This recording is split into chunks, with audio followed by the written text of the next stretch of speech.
Welcome to today's presentation on regulatory compliance and inspection management in the maritime industry. In this fast-paced, global sector, ensuring the safety, reliability, and environmental performance of marine assets is paramount. This involves navigating a complex landscape of international, regional, and flag state regulations, as well as rules set by classification societies. In the coming presentation, we will explore the intricacies of these regulatory bodies and their requirements. We will delve into inspection planning and management, discussing strategies such as risk-based inspection and the coordination of maintenance activities. We'll also examine the practical aspects of marine structure and systems inspection, from the hull to cargo handling systems, and the non-destructive testing techniques used to assess their condition. Finally, we'll look at the four main types of maintenance strategies and how they can be employed to maximize operational efficiency.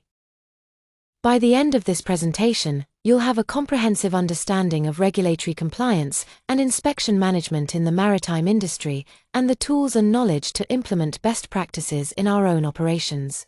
Thank you for joining us. Floating liquefied natural gas units, or FLNGs, are marvels of modern engineering, operating under a complex web of regulations designed to ensure safety, environmental protection, and operational success. Ensuring compliance with these regulations is not just a legal obligation, but a critical factor in maintaining the integrity and sustainability of FLNG operations. At the international level, the International Maritime Organization, or IMO, sets the global standards.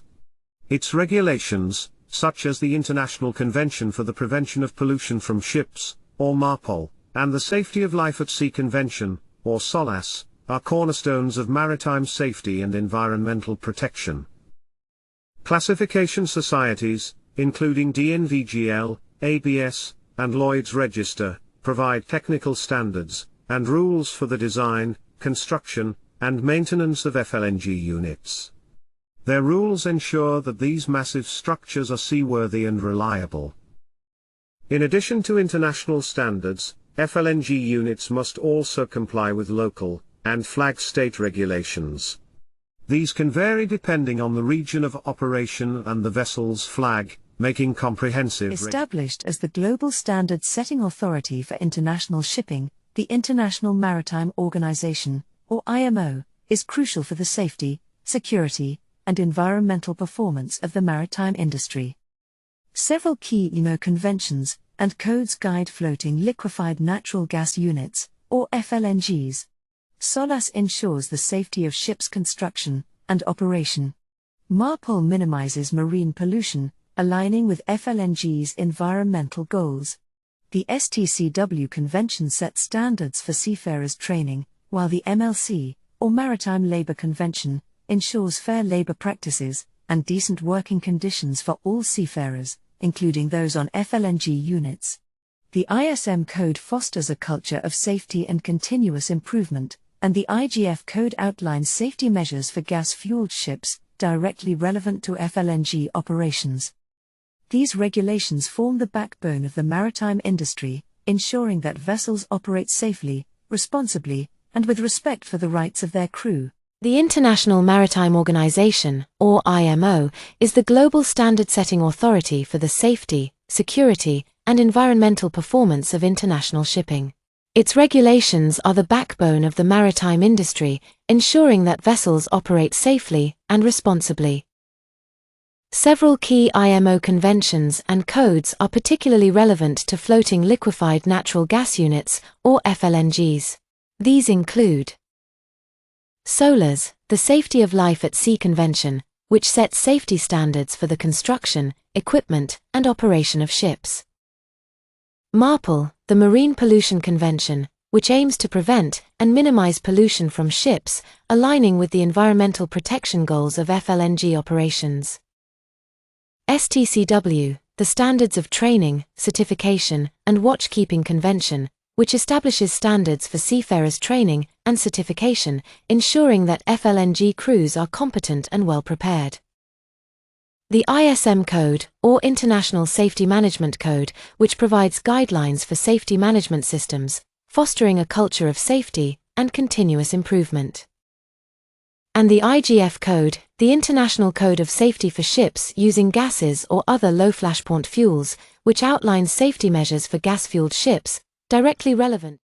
Classification societies are independent organizations that play a crucial role in the maritime industry by establishing and applying technical standards. These standards govern the design, construction, and survey of ships and offshore structures, ensuring their safety and reliability. Some of the key classification societies include DNVGL, formed from the merger of Det Norske Veritas and Germanische Lloyd. ABS, the American Bureau of Shipping. Lloyd's Register. Bureau Veritas, and Class NK, or Nippon Kaiji Kyokai. Let's explore some of the key classification societies and their rules and guidelines, particularly those related to the American Bureau of Shipping, or ABS. ABS provides comprehensive rules and guidelines for the design, construction, and maintenance of marine assets. For FLNG units, ABS offers the rules for building and classing steel vessels and the guide for building and classing floating liquefied gas terminals. These documents cover everything from hull structure and stability to marine systems and LNG containment and handling systems. After construction, ABS rules focus on ensuring the ongoing safety and integrity of FLNG units through regular inspection and maintenance. ABS rules for survey after construction, Part 7, outlines the requirements for periodic surveys, including hull inspections, marine systems inspections, and safety systems inspections. In the complex regulatory landscape of the maritime industry, two key entities play significant roles: the flag state and the coastal or port state. Both impose regulations that are crucial for the operation of floating liquefied natural gas units, or FLNGs. The flag state is the country where the FLNG unit is registered. In this case, our FLNG unit, F445, will be registered with the Liberia Maritime Authority. The flag state is responsible for implementing international regulations and ensuring the vessel's seaworthiness. This includes enforcing safety, environmental, and labor standards, as well as issuing relevant certificates and documents. Local regulations, on the other hand, are imposed by the countries where the FLNG unit operates or visits. For our purposes, the port state will be the Republic of Congo. These regulations are designed to protect the coastal environment, ensure safety and security, and control customs and immigration. Examples of local and flag state regulations include National Maritime Administration's requirements, which may involve vessel inspections, certifications, and manning rules. Environmental regulations and permits, which aim to prevent pollution and protect local ecosystems. Safety and security regulations, which ensure that vessels operate safely and pose no threat to the state or its citizens. And customs and immigration rules, which control the movement of goods and people across borders. To operate safely and legally, FLNG units must comply with both flag state and local regulations. This involves understanding and adhering to the specific requirements of each state, which can vary significantly. By doing so, FLNG units can navigate the complex regulatory landscape, minimizing risks and maximizing operational efficiency. Examples of local and flag state regulations include National Maritime Administration's requirements, which may involve vessel inspections, certifications, and manning rules. Environmental regulations and permits, which aim to prevent pollution and protect local ecosystems. Safety and security regulations, which ensure that vessels operate safely and pose no threat to the state or its citizens. And customs and immigration rules, which control the movement of goods and people across borders.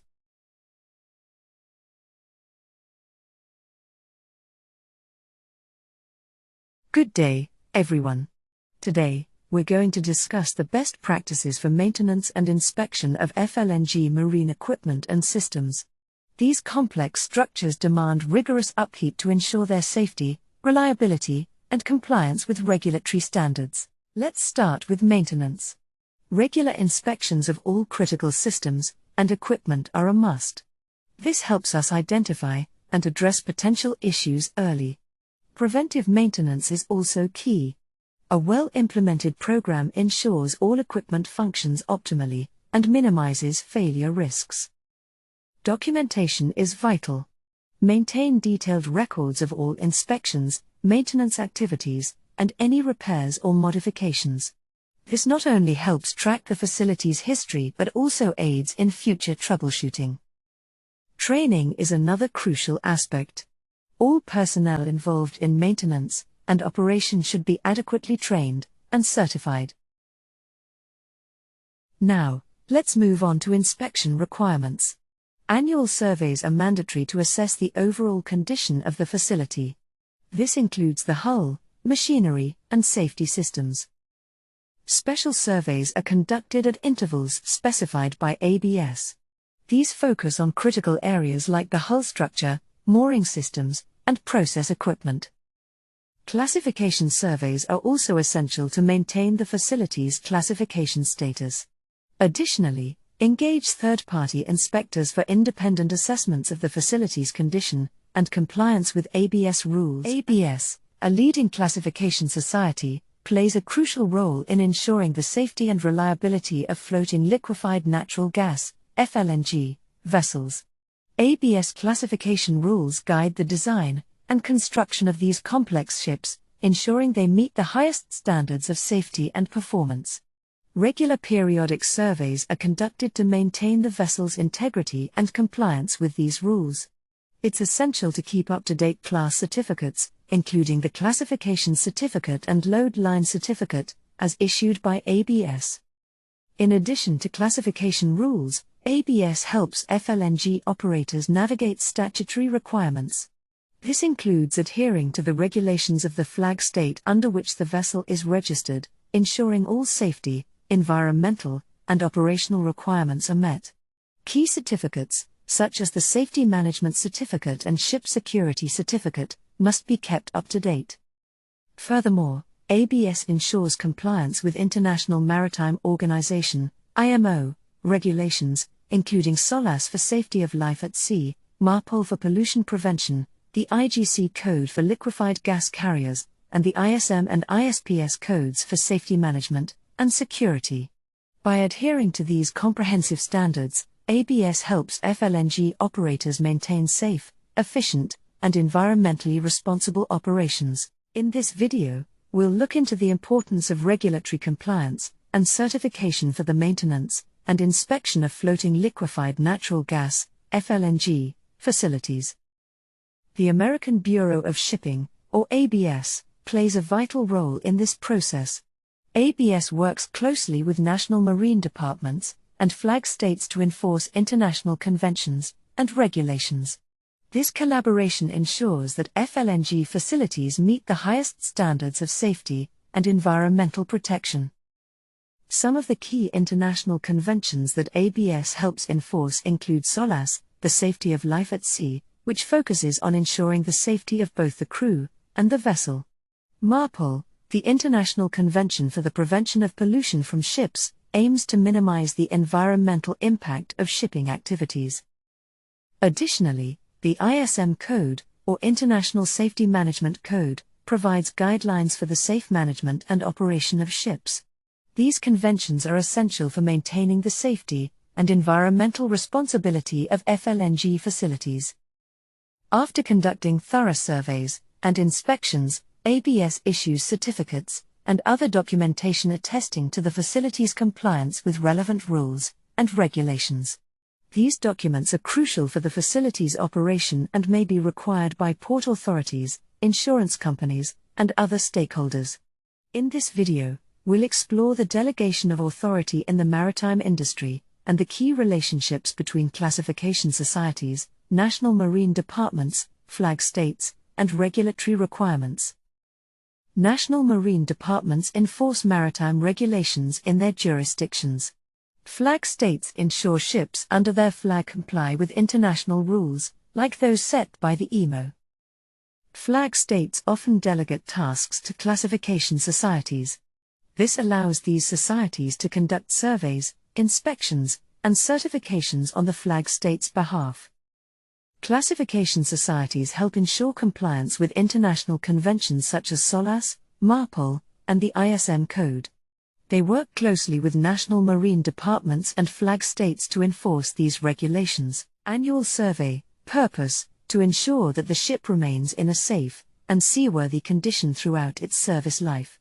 Equipment or systems involved: hull, structural integrity, watertightness, and load line marks. Machinery, main and auxiliary machinery, systems, and electrical installations. Safety equipment, life-saving appliances, firefighting equipment, and other safety gear. Cargo equipment, cargo handling gear, tanks, and other cargo-related systems.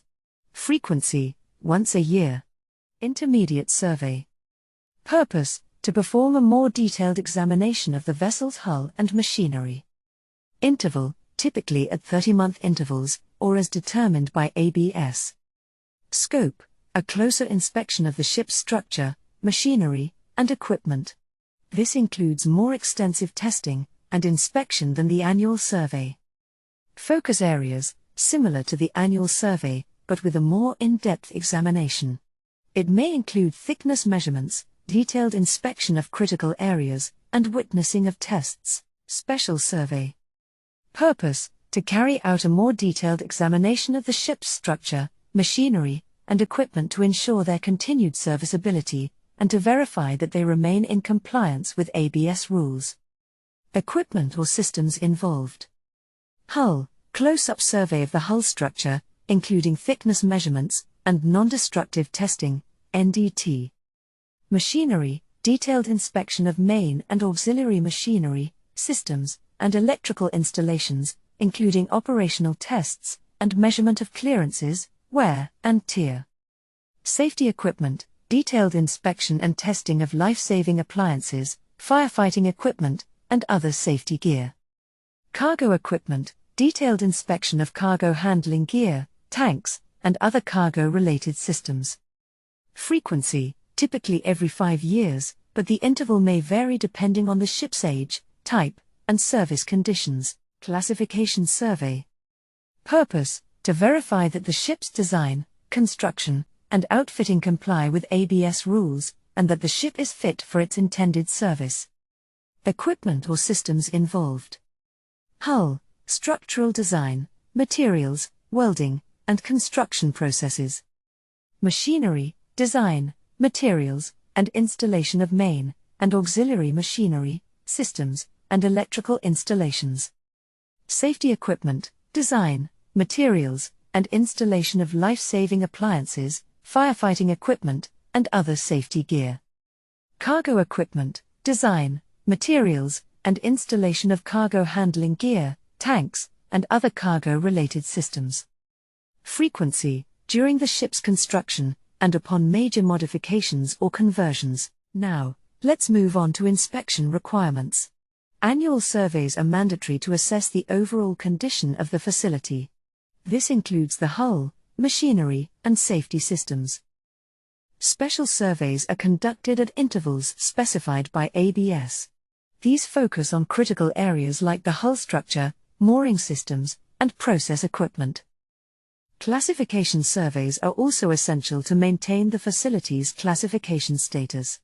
Additionally, engage third-party inspectors for independent assessments of the facility's condition and compliance with ABS rules and regulations. The American Bureau of Shipping, ABS, Rules for Survey After Construction, Part 7, focuses on the periodic surveys and inspections required to maintain the class and safety of ships and offshore structures throughout their operational lives. Part 7 applies to all ships and offshore structures classed with ABS. The purpose of these inspections and maintenance activities is to ensure the safety, integrity, and reliability of FLNG units, while also complying with classification societies' rules and international regulations. This helps maintain the unit's class certification and statutory approvals. Let's briefly go through the key aspects we'll be covering. Initial survey and certification, After the construction of an FLNG unit is completed, a comprehensive initial survey is conducted to verify its compliance with the approved design and relevant rules. Upon successful inspection, the unit receives its class certification and statutory approvals. Periodical surveys, to maintain class certification and ensure ongoing compliance, regular inspections known as periodical surveys are conducted. These include annual survey, a general inspection of the structure, machinery, and equipment. Intermediate survey, typically conducted every 2.5 years, this survey involves inspecting the structure, machinery, and electrical systems, as well as testing safety equipment. Special survey, usually conducted every 5 years, this is a comprehensive inspection of the structure, machinery, and systems. It also includes dry docking for underwater hull inspection. LNG containment and handling systems, regular inspection, and maintenance of cargo tanks, piping, and handling equipment are crucial. This also involves testing safety systems and conducting functional drills. Marine and safety systems, inspection, and maintenance of marine systems, such as power generation, are essential. Additionally, safety systems like firefighting, life-saving, and communication systems are tested and drilled. Structural integrity management, implementing a structural integrity management system, SIMS, is vital. This includes regular inspections, corrosion assessment, fatigue monitoring, and record keeping. Non-destructive testing, NDT techniques are used to detect and assess defects without causing damage. Key methods include ultrasonic testing, UT, magnetic particle inspection, MPI, dye penetrant inspection, DPI, and radiography, RT. Class renewal survey, after a specific period, typically 5 years, a comprehensive inspection known as the class renewal survey is conducted to renew the class certification. This survey is similar in scope to the special survey and ensures continued compliance with class rules. Underwater inspection in lieu of dry docking, UWILD allows for the inspection and maintenance of the underwater hull and related systems while the FLNG unit remains in operation. This reduces downtime, maintains production, and ensures safety, integrity, and reliability. Key aspects include hull inspection, marine systems inspection, cathodic protection system inspection, safety considerations, and documentation. After the construction of an FLNG unit is completed, a comprehensive initial survey is conducted to verify its compliance with the approved design and relevant rules. Upon successful inspection, the unit receives its class certification and statutory approvals.